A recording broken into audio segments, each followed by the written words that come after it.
Luiz Henrique Dias está aqui. A foto dele ao lado do... Opa, deixa eu colocar aqui. Está aqui a foto dele ao lado do Marcelo no aniversário, no domingo. Vocês estão vendo aqui a chapa de candidato a prefeito, o Luiz, e vice-prefeito, o Marcelo, de Foz do Iguaçu nas eleições de 2020. Grandes amigos, ele estava lá.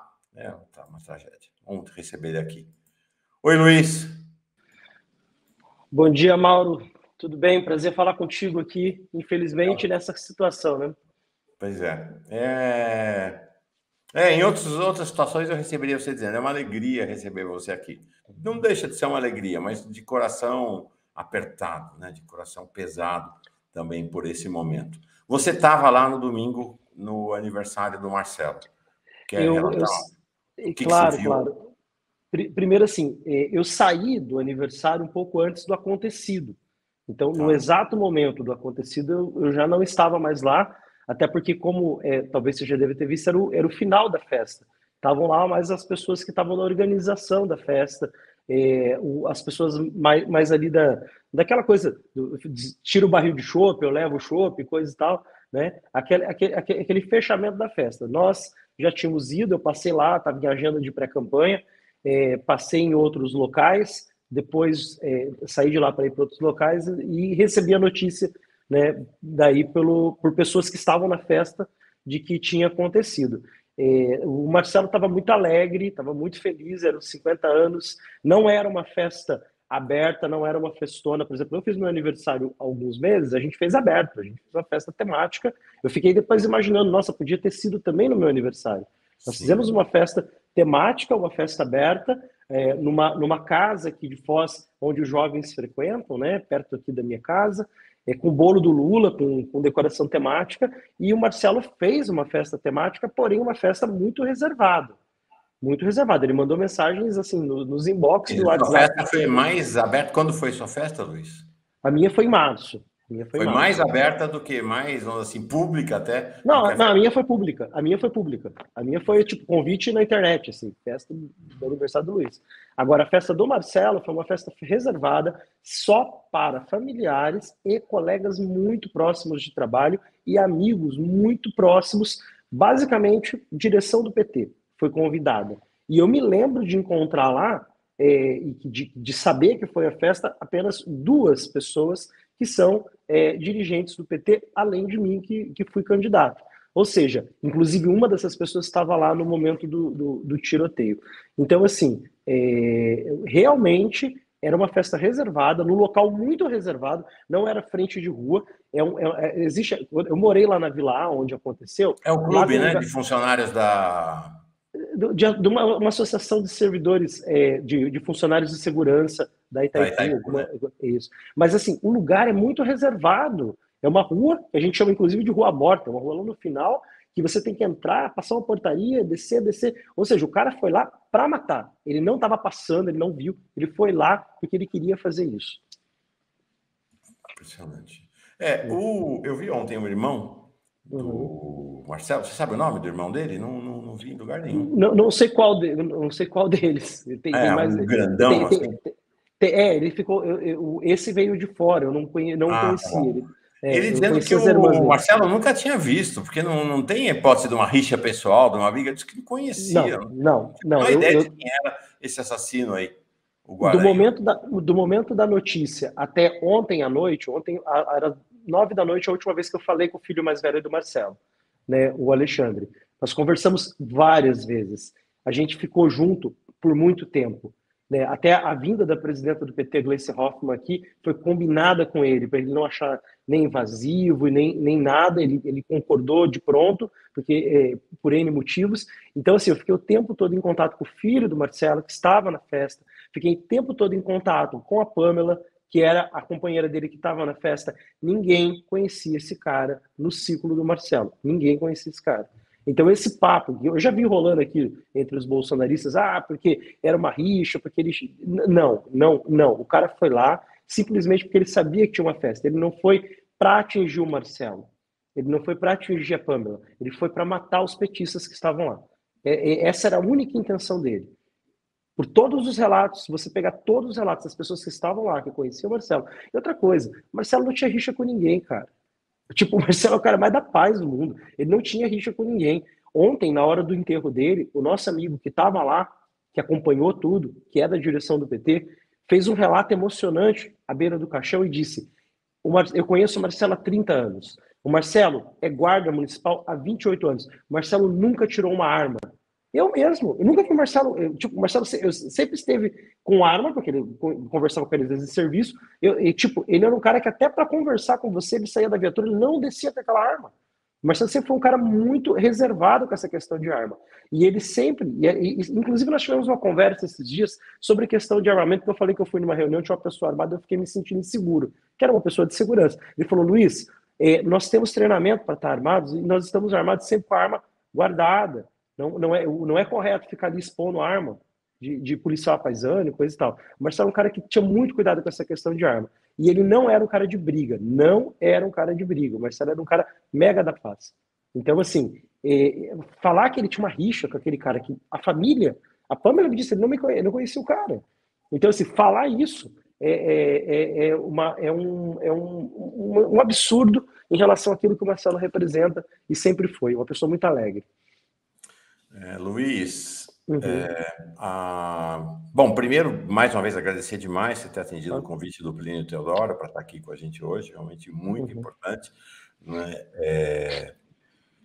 A gente assistindo os vídeos das câmeras de segurança externa e interna, ontem a gente passou várias vezes aqui, não vou passar hoje novamente, de enorme destaque o papel que a Pâmela Suelen Silva, esposa do Marcelo, teve.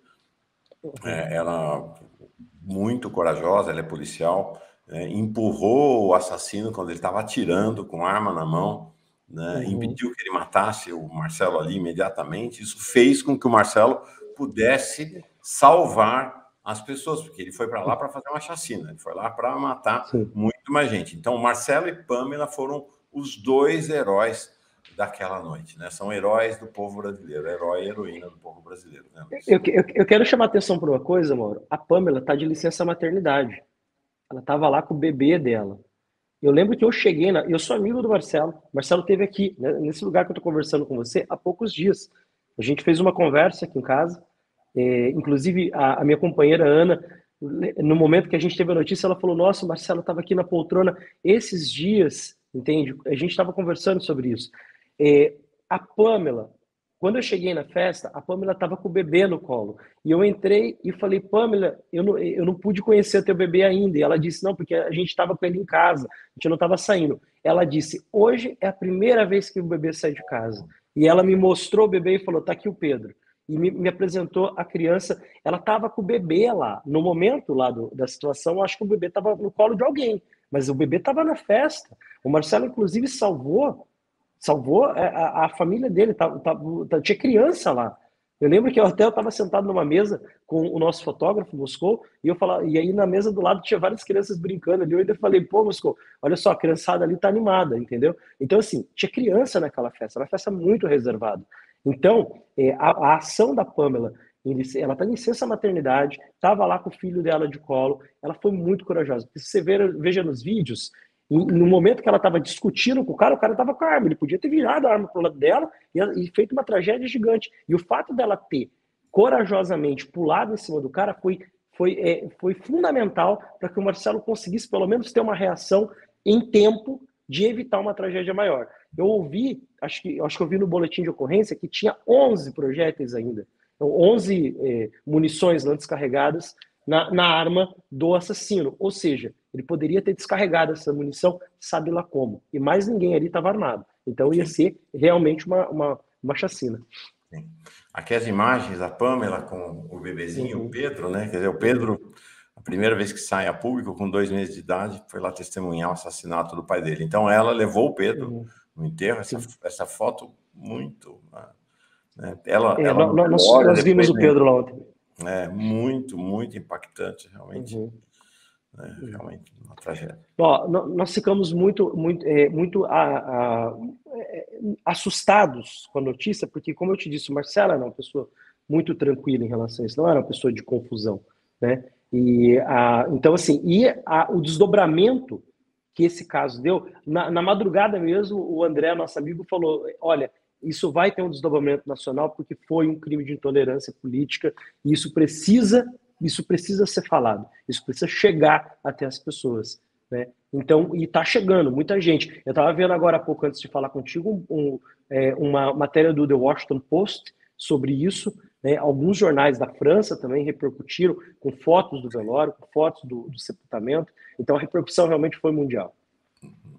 Não, e virou está no centro da política nacional, da vida nacional nesse momento, né? Ontem, a reunião da liderança dos 7 partidos da coligação que apoiam Lula, né? Fizeram um minuto de silêncio. A Gleisi também, interessante, sabe? 2 mulheres ocupando um papel central nessa hora, né? A Pamela Silva, né? Companheira do Marcelo, e a Gleisi, né? Ela teve no velório, ontem liderou o pedido de um minuto de silêncio, fez uma fala, foi o grande destaque, né, no Jornal Nacional, nas entrevistas todas, realmente virou o centro da política nacional e o centro da preocupação nacional, né, Luiz? Eu imagino, é importante dizer, o Luiz Henrique Dias, Luiz do PT, como é o nome de campanha dele, é pré-candidato a deputado estadual, né, Luiz? Aí pelo PT, isso mesmo.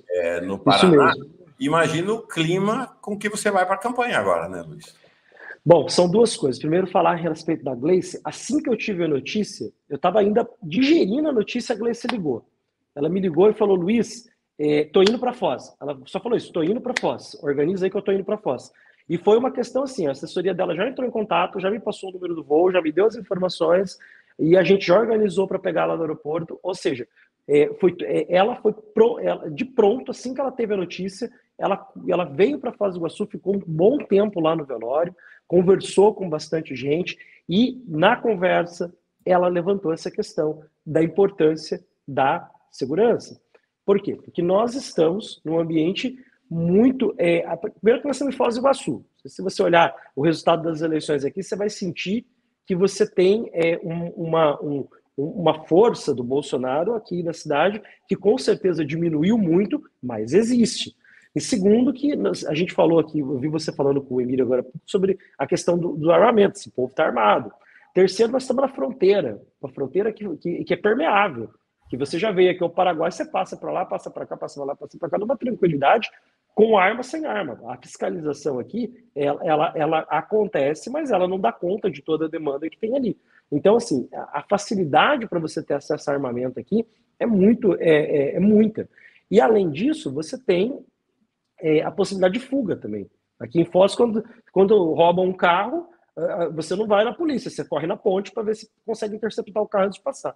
Então, quer dizer, você tem uma questão aqui geográfica que torna a situação mais perigosa. E a gente tem consciência disso, né? Tivemos consciência disso na eleição para prefeito e teremos consciência disso. Agora, Mauro, uma coisa importante, a gente não pode também se inibir frente a esse tipo de ação criminosa e à frente a essas ameaças. A gente precisa, né, ter consciência que a gente precisa tomar os devidos cuidados, mas que nós temos um papel nessa eleição, que é estar perto do povo e discutir as questões da vida do povo, as questões da economia junto com o povo. A gente não pode se inibir a ponto de se trancar e não querer fazer campanha. Só que temos que ter cuidado, porque realmente a situação é muito difícil.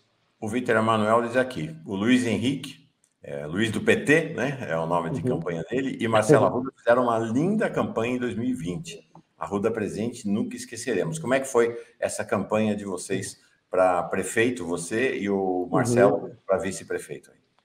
O Marcelo sempre foi um cara pacificador, e ele era pré-candidato a prefeito também, e íamos disputar prévia, né? Um dia encontrei com o Marcelo na casa. Disputar a prévia? Nós íamos disputar, nós éramos 3 pré-candidatos para disputar prévia. E aí tava aquele rolo. O Marcelo um dia veio em casa e falou assim: Luiz, vamos fazer o seguinte: disputa a eleição e vamos construir uma possibilidade de uma vice, se a gente tiver chapa de sangue puro, ou se não eu sou candidato a vereador. O Marcelo falou isso. E aí a gente nessa conversa, o Marcelo abriu mão, né? A gente estava fazendo as contagens dos votos da prévia ali, das possibilidades de voto, e o Marcelo percebeu que talvez a disputa seria muito acirrada, né? E ele falou, oh, Luiz, vamos fazer o seguinte, disputa, você talvez tenha mais condições de nacionalizar o debate, eu às vezes faço um debate um pouco mais local, mas esse momento é o momento de nacionalizar, e Foz do Iguaçu é uma cidade federalizada, então o Marcelo abriu mão da candidatura para ou disputar uma vaga na chapa de vereadores, ou estar na vice. E aí nós abrimos espaço para as coligações, a condição política que favoreceu uma chapa que a gente chama de sangue puro, né? Só com petista, e aí o Marcelo foi escolhido como sendo vice.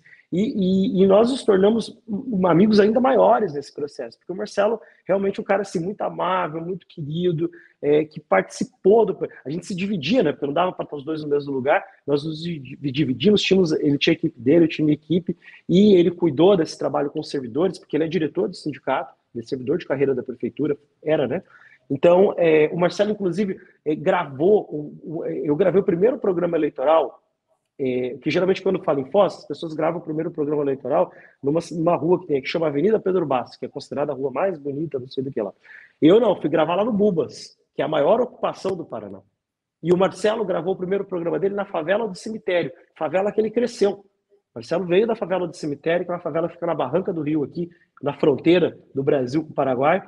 E nós gravamos nossos primeiros programas eleitorais no meio da onde o povo sofre, porque a gente não queria maquiar o processo. O Marcelo sempre batia nessa tecla. Luiz, eu sou favelado, eu cresci na favela, eu consegui passar num concurso público, mas eu não esqueço de onde eu vim. E o engraçado é que ele desceu lá para a gente gravar o programa eleitoral, o cara é polícia, meu.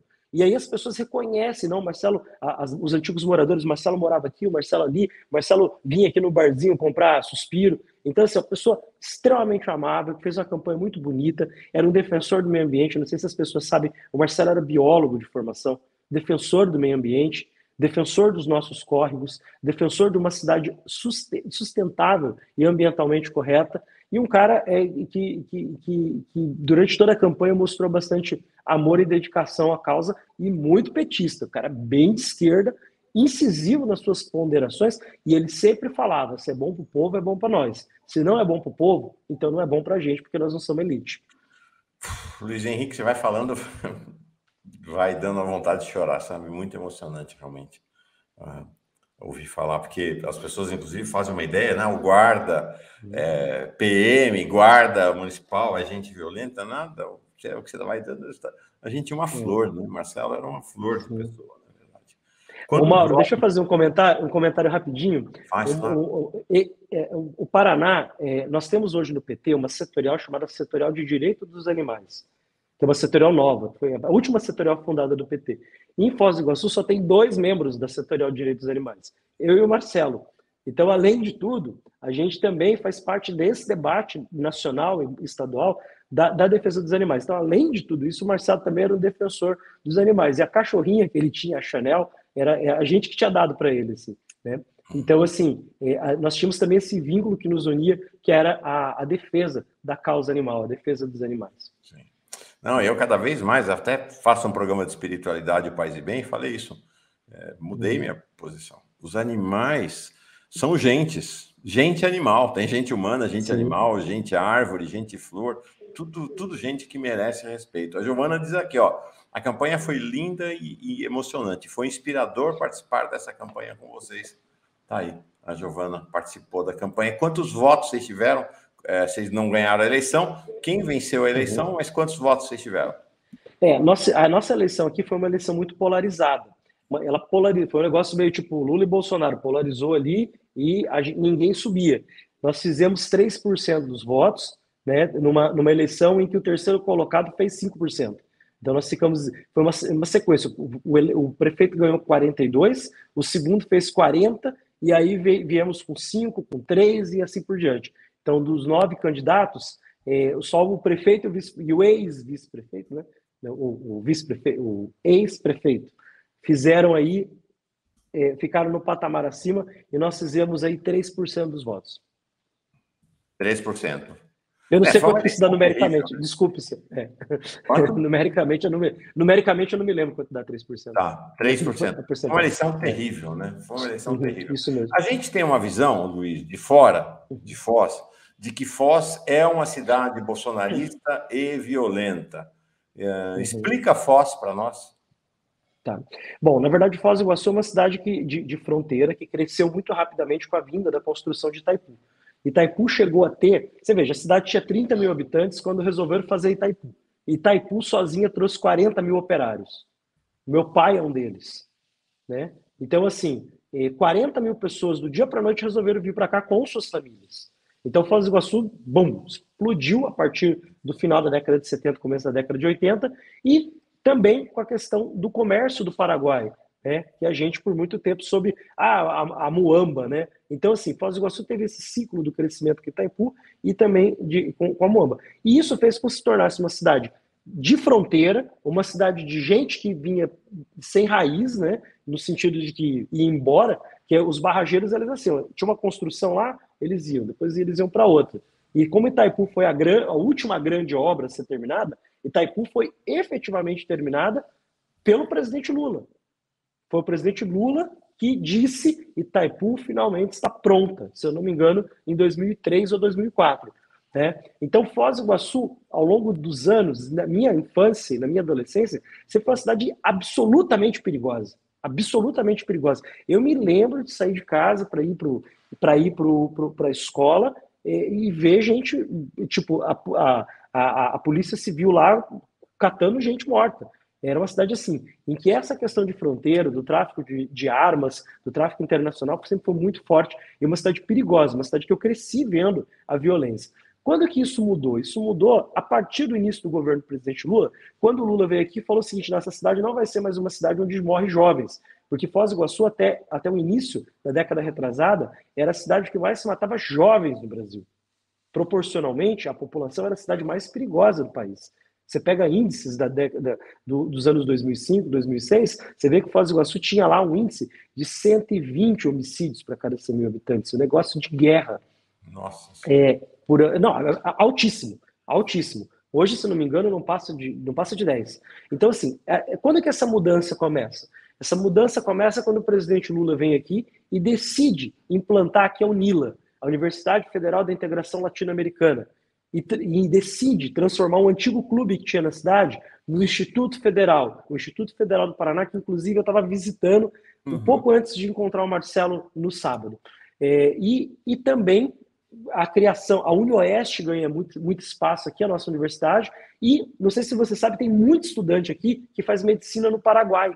Foz do Iguaçu eu não sei os números exatos, mas as pessoas falam em 10 mil pessoas que fazem medicina na região aqui no Paraguai. Eu mesmo conheço um monte. Então, assim, Foz do Iguaçu se tornou hoje uma cidade de estudantes, de universitários que vieram para cá para morar, para viver, e muitos querem ficar. Mas para ficar, a cidade tem que ir melhorando. E é nesse caldo que a gente vem crescendo, a esquerda vem crescendo. Por quê? Porque a cidade deixou de ser uma cidade, né, que é uma cidade de passagem para ser uma cidade de possível permanência. Mas o bolsonarismo é muito forte aqui. É muito forte. É muito forte por N fatores, né? Que eu ainda confesso que às vezes fico tentando entender o que acontece aqui. Como é que pode o Bolsonaro juntar tanta gente nessa cidade? Ele tem vereador aqui, ele tem os doidos aí que andam de caminhão. Então, os caras que tem caminhão do exército que comprou de leilão, depois que o caminhão parou de atividade. Aí os caras andam de tanque de guerra, aqui tem umas coisas malucas, né? Mas, ao mesmo tempo, a gente tem algumas pesquisas que mostram que o bolsonarismo derreteu aqui. Mas quando eu falo derreteu, eu digo o seguinte: ele era a maioria esmagadora e agora ele é uma maioria quase empatando com outras forças. Então, assim, ainda é uma cidade muito bolsonarista. E é uma cidade muito federalizada, tem muito policial federal, muito profissional que trabalha na Receita Federal, muito professor federal, né? Então, é uma cidade muito federalizada. O prefeito de Foz do Iguaçu, eu não sei o nome dele. Como é que é o Chico Brasileiro do PSD. O Chico tem uma história no PCdoB. Ele foi, inclusive, já foi candidato a prefeito pelo PCdoB, mas de 2014 para frente ele foi para o PSD, aí foi deputado estadual e é o atual prefeito. Ele teve lá no velório, teve no enterro também. Né? Então a gente não pode tirar esse mérito. O prefeito Vocês têm boas relações com ele aí ou não? Ele está um pouco chateado aí comigo, porque a primeira-dama é candidata a deputado estadual. Né? E como ele tem uma origem na esquerda, então eles fazem uma leitura aí que que a gente se atrapalha, mas na verdade ninguém atrapalha ninguém, cada um faz. Eu tenho a minha base, ela tem a Mas dela. ele teve uma postura correta, então, nesse episódio. Não, corretinho, não, ele teve lá, recebeu a Gleice lá, nos cumprimentamos, é ótimo, o Chico, meu amigo de tempos, assim, né? Fui professor de um dos filhos dele, né? Então, assim, ele é meu. Sim, eu considero ele um grande amigo, espero que ele também me considere. Mas ele esteve lá, ficou no velório e foi no enterro. Fez uma nota, se posicionou, a primeira-dama se posicionou, né? A Secretaria de Segurança Pública atendeu a imprensa ontem o dia todo e ficou à disposição de fazer toda a organização do cortejo. Então, o prefeito, sim, fez realmente o que deveria ser feito. É muito impressionante seu relato, sabe, Luiz? Porque ele mostra o seguinte, como a ação de gente no governo Lula e vocês aí, pode mudar a realidade, né? Você conta de uma cidade que era de um jeito, né, que era um faroeste, e que se transformou numa cidade acolhedora, numa cidade...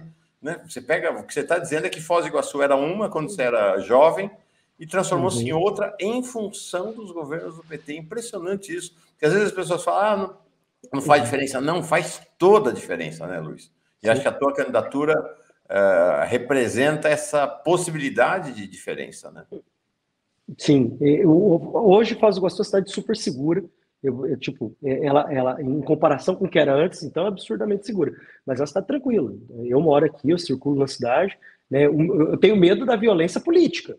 Agora, da violência urbana, vou ser sincero, a gente tem tido incidentes que acontecem em função da situação econômica também, porque a situação econômica Foz do Iguaçu é uma cidade que tem muita gente informal, que vive na informalidade, né? E quando você tem uma conjuntura de desemprego em massa, né, é evidente que os indicadores econômicos, os indicadores de violência pioram um pouco, né? E também a percepção de violência, porque as pessoas têm mania de dizer o seguinte: tem mais morador de rua, etc, tal, tá mais violento, porque a violência também é uma percepção, também é visual a partir daquilo que as pessoas acreditam dos seus preconceitos, inclusive, né?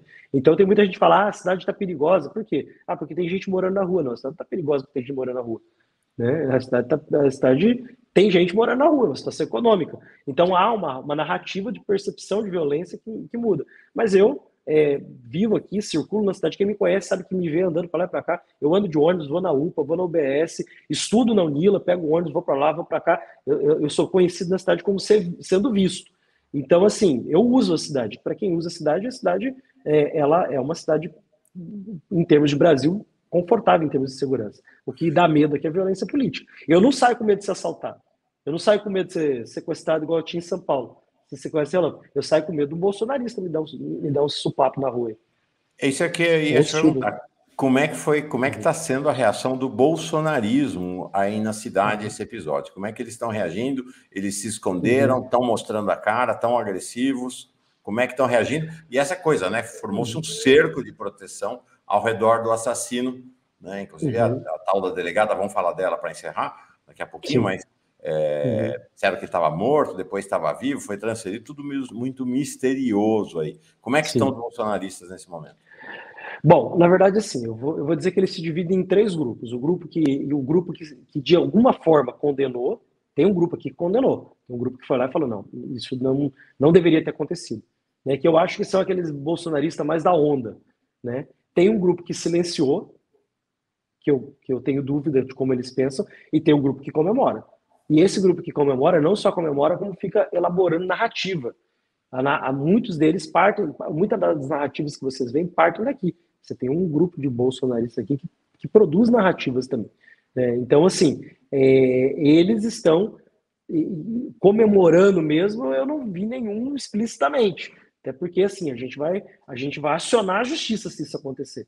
Mas eu sei de gente aí que está divulgando narrativa, né? Eu já vi print de grupos de WhatsApp, que nem é grupo bolsonarista, mas é grupo de famílias e coisa e tal, que o pessoal está mandando print e falar aqui, ó, o que o cara está dizendo. Inventando coisa de todo tipo que você possa imaginar, e essas narrativas vão ganhando força. Agora, há um grupo aqui que condenou, inclusive teve gente que me procurou mandando condolências e coisa e tal, condenando veementemente, ó, isso não poderia ter acontecido, não é assim que faz política. Até porque, Mauro, eu sou um cara de bastante diálogo, entendeu? Então, assim, eu converso com setores da cidade. Até porque numa cidade como essa, se você não conversar, você fica no gueto, entendeu? Então a gente precisa conversar. E muitos me procuraram e falaram, Luiz, isso não poderia ter acontecido, isso não pode acontecer, esse babaca não deveria ter entrado lá, não era, não, em hipótese alguma ele deveria ter entrado, mas não era uma festa pública, ele não deveria ter nem ter passado na frente, ele deveria ter ficado lá onde ele estava, cuidando da vida dele. E aí o que aconteceu é que destruiu famílias, né? É impressionante do ponto de vista político, né? Uhum. Talvez Sim. nem mesmo na morte de Dom Philips e Bruno Pereira, o isolamento de Bolsonaro foi tão grande, do bolsonarismo, né? Ele tá no Ah, gueto. não, Tá no gueto. ninguém aguenta mais o Bolsonaro. O Bolsonaro realmente é o bode na sala do Brasil hoje. A gente tem que ver o que vai fazer com esse cara, entendeu? Mas, assim, primeiro a gente precisa vencê-lo nas eleições, mas ele está isolado. Eu percebo que ele está cada vez mais isolado. Luiz, e essa delegada, antes de se entregar para o encerramento, que eu sei que você tem outros compromissos aí, e essa Sim. delegada Yane Cardoso, bolsonarista, fazendo declarações bizarras, completamente bizarras, né? Chamando o assassino de vítima, falando de que o pessoal tinha bebido na festa, um negócio assim, ofensivo, né? Ofensivo, acabou afastada, parece que diretamente pelo governador Ratinho aí do Paraná. Você conhecia essa delegada aí na cidade?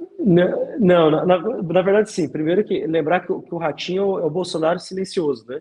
Ratinho, né? Então, assim, até o Ratinho bota esse povo em isolamento, então você veja como eles estão numa condição horrível.